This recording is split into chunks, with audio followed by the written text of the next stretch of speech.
بسم اللہ الرحمن الرحیم۔ ناظرین، جیسا کہ ہم نے پچھلی ویڈیو میں دیکھا کہ کس طرح حضرت یوسف علیہ السلام کے بھائیوں نے حضرت یوسف علیہ السلام کو مکاری کے ساتھ اپنے ساتھ لے گئے اور انہیں کنویں میں ڈال دیا، اور کیسے انہوں نے حسد کیا اور پھر اس کے آگے کیا ہوا ہمارے اس ویڈیو میں ہم آپ کو بتائیں گے۔ ناظرین، جب ان کے بھائیوں نے ان کو کنویں میں ڈال دیا تو عشاء کے وقت یہ بھائی روتے ہوئے اپنے باپ کے پاس پہنچے اور حضرت یعقوب علیہ السلام ان کے رونے کی آواز سن کر باہر آئے۔ معلوم کیا کہ کیا حادثہ پیش آیا ہے، کیا تمہاری بکریوں پر کسی نے حملہ کیا ہے اور یوسف کہاں ہے؟ تو بھائیوں نے کہا کہ ہم آپس میں دوڑ لگانے میں مشغول ہو گئے اور یوسف کو اپنے سامان کے پاس چھوڑ دیا تھا، اور اسی درمیان یوسف کو بھیڑیا کھا گیا، اور ہم کتنے ہی سچے ہوں آپ کو ہمارا یقین تو آئے گا نہیں۔ حضرت یوسف علیہ السلام کو اس کے بھائیوں نے جس کنویں میں ڈالا تھا، اتفاقاً وہاں پر ایک قافلہ اس سرزمین پر آ نکلا۔ یہ قافلہ شام سے مصر جا رہا تھا اور راستہ بھٹک کر اس غیر آباد میدان میں پہنچ گیا۔ بہرحال قافلے والوں نے اپنے ایک شخص کو، جس کے ذمہ پانی کی فراہمی کی ذمہ داری تھی، اس کا نام مالک بن زار بتلایا جاتا ہے، پانی لانے کے لیے بھیجا۔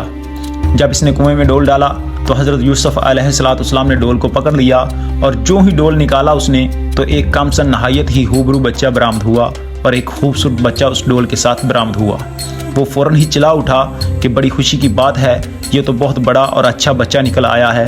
جب یوسف علیہ السلام کے بھائیوں کو معلوم ہوا کہ قافلے والوں نے یوسف علیہ السلام کو کنویں سے نکال لیا ہے تو وہ دوڑے ہوئے پہنچے۔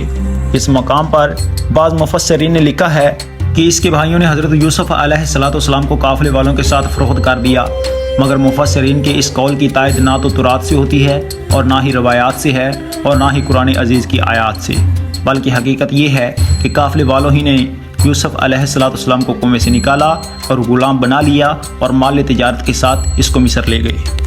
حضرت یوسف علیہ السلام کی زندگی کا یہ پہلو اپنے اندر کس قدر عظمتیں پہنا رکھتا ہے کہ اس کا اندازہ وہی کر سکتا ہے جو چشم بصیرت رکھتا ہے۔ چھوٹی سی عمر ہے، والدہ کا انتقال ہو چکا ہے اور باپ کی آغوش محبت تھی، وہ بھی چھوٹی، اور وطن چھوٹا، بھائیوں نے بے وفائی کی، آزادی کی جگہ غلامی نصیب ہو گئی، لیکن ان تمام باتوں کے باوجود اللہ تعالیٰ نے ان کو صبر دیا اور اللہ تعالیٰ نے ان کی حفاظت کی۔ تقریباً 2000 سال قبل مسیح مصر تمدن و تہذب کا گوارا سمجھا جاتا تھا، جہاں کے حکمران عمالقہ تھے۔ مصر کے حکمرانوں کا لقب فرعون ہوا کرتا تھا۔ جس وقت حضرت یوسف علیہ السلام ایک غلام کی حیثیت سے مصر میں داخل ہوئے، مصر کا دارالسلطنت رمیس تھا۔ قرآن عزیز میں بتایا گیا ہے کہ ایک دفعہ مصر کا وزیر مصر کے بازار سے گزر رہا تھا کہ اس کی نظر یوسف علیہ السلام پر پڑی، جن کی بولی لگ رہی تھی۔ لوگ بڑھ چڑھ کر قیمت لگا رہے تھے، یہاں تک کہ یوسف علیہ السلام کے وزن کے برابر سونا اور اس کے برابر مشق اور اتنے ہی ریشمی کپڑے قیمت لگ رہی تھی۔ یہ دولت اللہ تعالیٰ نے عزیز مصر کے لیے مقدر کی تھی، اور اس نے بڑی بھاری قیمت دے کر حضرت یوسف علیہ السلام کو خرید لیا تھا۔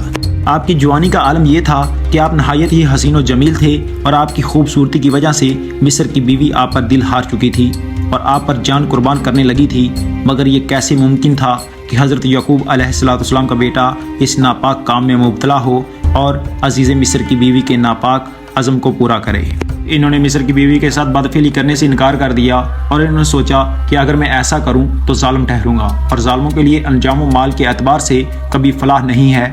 مگر عزیز مصر کی بیوی اس پر نصیحت کا معلق اثر نہ ہوا، اور اس نے اپنے ارادے کو عملی شکل دینے پر اصرار کیا۔ تب یوسف علیہ السلام نے اپنے اس برہان ربی کے پیش نظر، جس کو وہ دیکھ چکے تھے، صاف انکار کر دیا۔ اس معاملے کو یہیں ختم کر دیا گیا، مگر بات پوشیدہ نہ رہ سکی، اور شدہ شاہی خاندانوں کی عورتوں میں یہ چرچا ہونے لگا کہ عزیز مصر کی بیوی کس قدر بے حیا ہے کہ اپنے غلام پر دل ہار بیٹھی، اور اتنے بڑے مرتبے کی عورت اپنے غلام سے بدفعلی کرنے کا ارادہ کر بیٹھی۔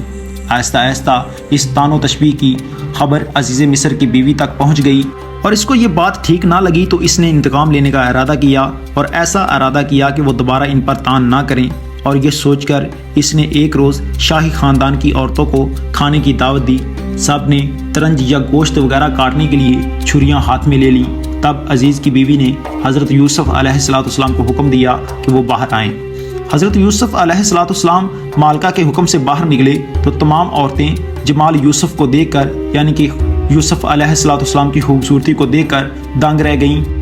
اور روح انور کی تجلی اور تابانی سے اس قدر متاثر ہوئیں کہ چیزیں کاٹنے کے بجائے بے خودی میں اپنے ہاتھ کاٹ لیے اور بے ساختہ کہنے لگیں کہ کون کہتا ہے کہ یہ انسان ہے، باخدا یہ تو نور کا پتلا اور بزرگ فرشتہ ہے۔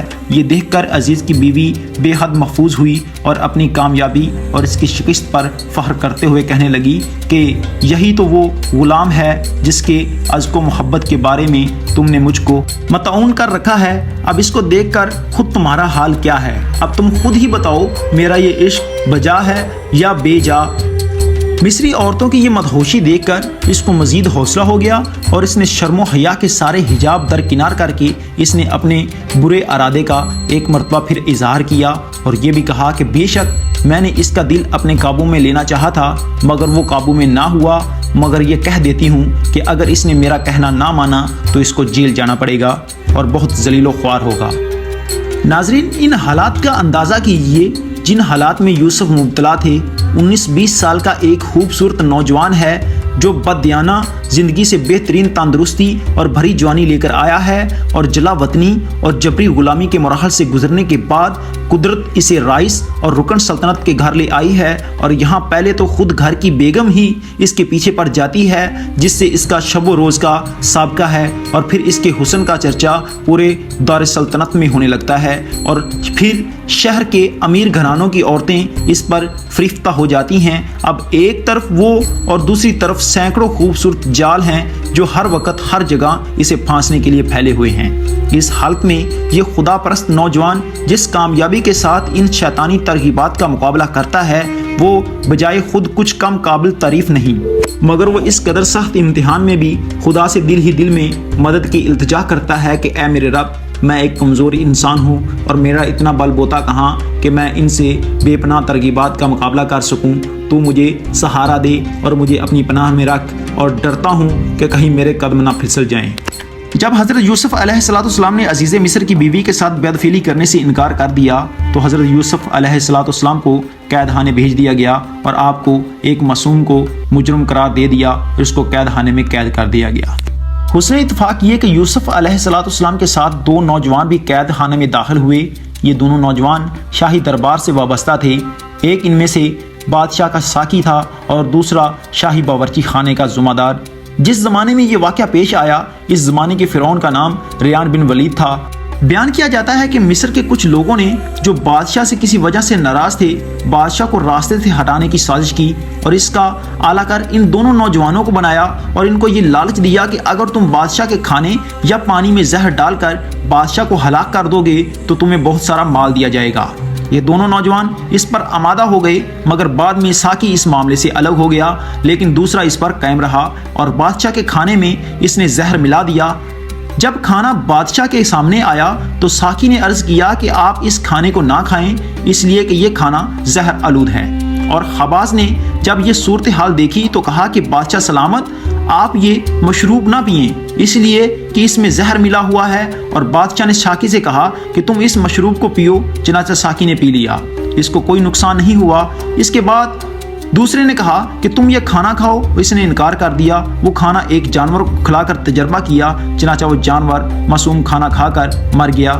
بادشاہ نے دونوں کو قید خانے میں بھیج دیا اور ساقی کو ابتدا شریک سازش ہونے کی وجہ سے اور خباز کو مجرم ہونے کی وجہ سے اس قید خانے میں قید کر دیا گیا۔ حضرت یوسف علیہ السلام خدا کے پیغمبر تھے۔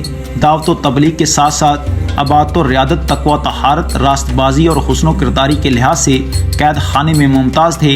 تمام قیدی آپ کی عزت و احترام کرتے تھے، حتیٰ کہ قید خانے کا داروغہ بھی آپ کا متعاقد ہو گیا تھا، غرض کہ آپ کے نیک نامی کی شہرت عام تھی اور زندانیاں اپنی ضرورتوں میں بھی حضرت یوسف علیہ السلام کی طرف رجوع کرتے تھے۔ آپ ان کے ساتھ شفقت و مہربانی سے پیش آتے تھے، اگر ان کے بس میں ہوتا تو ان کی مدد کرتے یا داروغہ سے سفارش کر کے مدد کرتے۔ اللہ تعالیٰ نے حضرت یوسف علیہ السلام کو تعبیر رویہ کا خصوصی علم بھی عطا کیا تھا۔ ایک روز دو نوجوان آپ کی خدمت میں حاضر ہوئے اور کہنے لگے کہ ہم نے خواب دیکھا ہے، آپ اس کی تعبیر بتائیں۔ یہاں بعض مفسرین نے لکھا ہے کہ ان نوجوانوں نے کوئی خواب نہیں دیکھا تھا، محض یوسف علیہ السلام کی آزمائش کے لیے انہوں نے فرضی خواب بیان کیے تھے، اور علامہ سوتا کی رائے بھی یہی ہے، مگر دیگر اکثر مفسرین کی رائے اس کے خلاف ہے۔